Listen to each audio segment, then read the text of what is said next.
Hmm.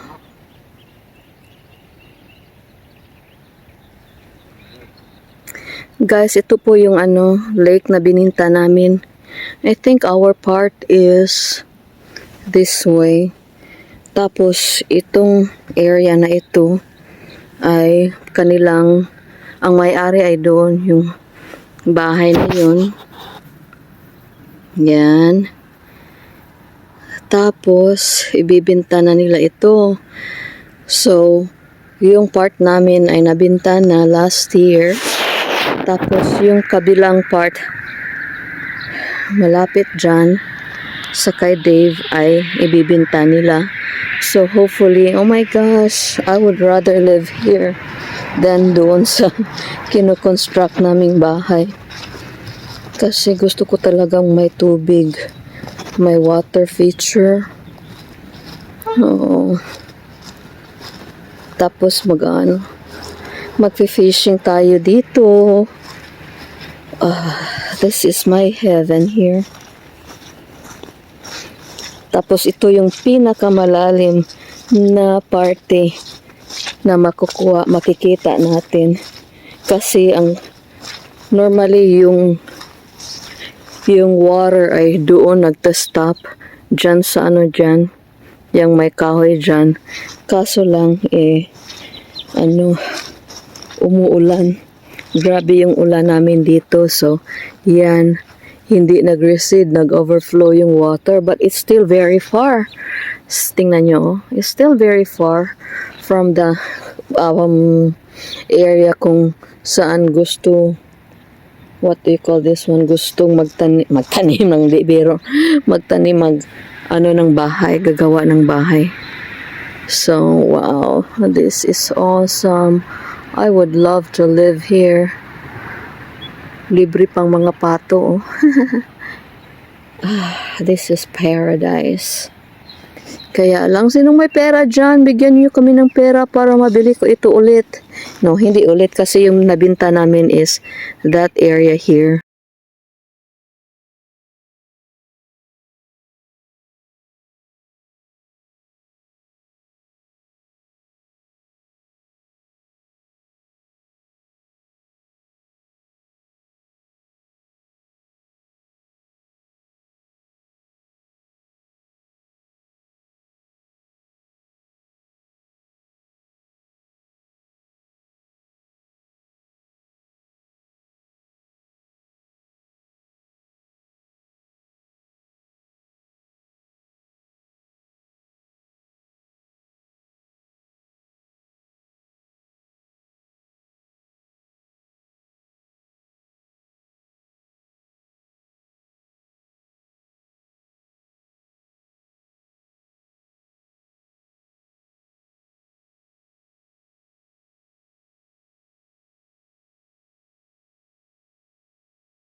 Is my light on board?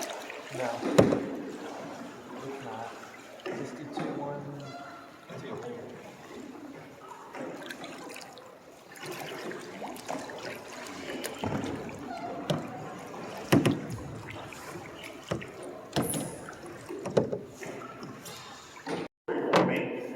There are no volcanoes on the east side of the United States. At least not as of today, anyway. Now, I don't know what this place looked like a million or even perhaps a billion years ago. It's very possible, I guess, we would have had some volcanic activity in the past. But maybe some other sort of sedimentary rock. I really haven't dug much deeper than that, to be honest with you. But we do refer to this hallway as a snake hallway sometimes, because this fossil does snake through the hallway for about 80 feet here. And there's going to be areas in there where you can see voids, and you can really see clearly the bottom of that creek bed. And then there's other areas where it looks like there's just a scar up there. But when that creek bed fossilized, it actually created a protective cap over the sedimentary mud beneath it. So as that limestone eroded and formed around it, that original sedimentary rock and mud stayed right underneath that creek bed. That's a different type of rock you see as opposed to that limestone up in there. And in the middle of it, even right about right in front of me there, there's actually some quartz rocks that formed up there. You're to chip those out, shine them up, they look real nice, and leave those with the rose quartz. I'm gonna do my prayer time. One second, let me take a video really quick.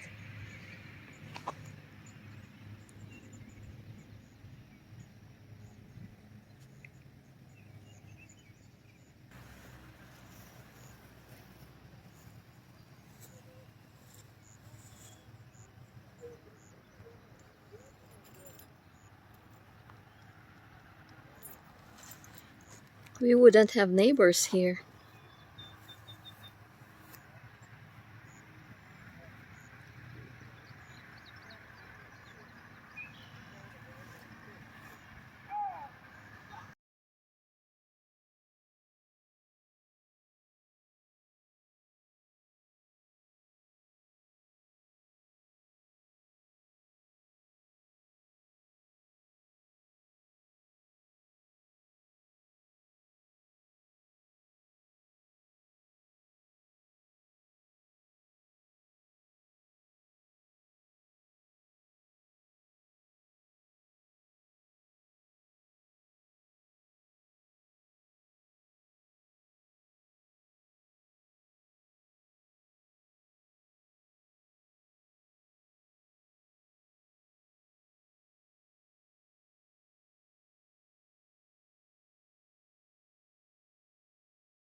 I'm gonna do my prayer time.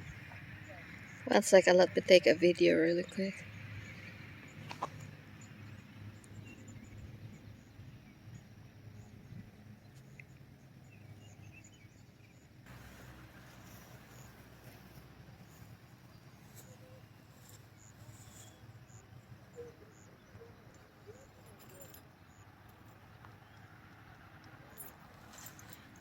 We wouldn't have neighbors here.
Okay.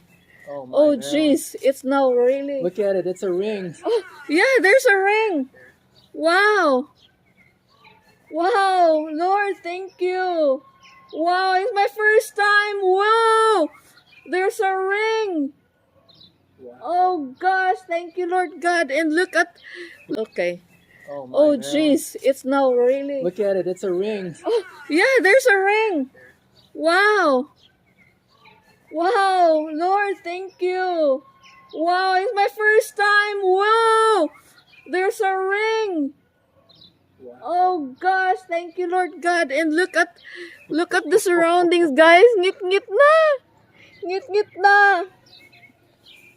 A lot darker than it Thank you, Lord. Thank you, Lord, for letting me see this once in a lifetime. This is 3:10 in the afternoon. There's Yeah, what time is it now? 3:00 ng hapon, guys. Tapos gabi na. Woo! Ring of fire! This is crazy! Wow, I can see. Guys, may makita ako na star at 3:00 ng hapon. Where's the star? I couldn't see it from the camera. Oh my gosh, guys. Gabing-gabi na talaga, guys. craziness. Let's seeing the sun, Wow! basically. Whoa! Is this real?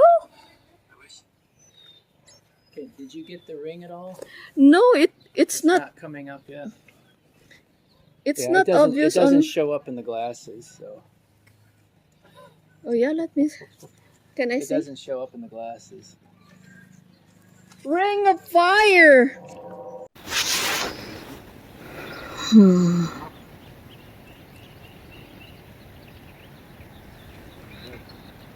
Guys, ito po yung lake na bininta namin. I think our part is this way. Tapos itong area na ito ay kanilang, ang may-ari ay doon, yung bahay na yun. Yan. Tapos ibibenta na nila ito. So, yung part namin ay nabinta na last year. Tapos yung kabilang part malapit dyan sa kay Dave ay ibibinta nila. So hopefully, oh my gosh, I would rather live here than doon sa kinoconstruct naming bahay. Kasi gusto ko talagang may tubig, may water feature. Oo. Tapos magfi-fishing tayo dito. This is my heaven here. Tapos ito yung pinakamalalim na parte na makikita natin. Kasi ang normally yung water ay doon nagta-stop dyan sa dyan, yung may kahoy dyan. Kaso lang umuulan.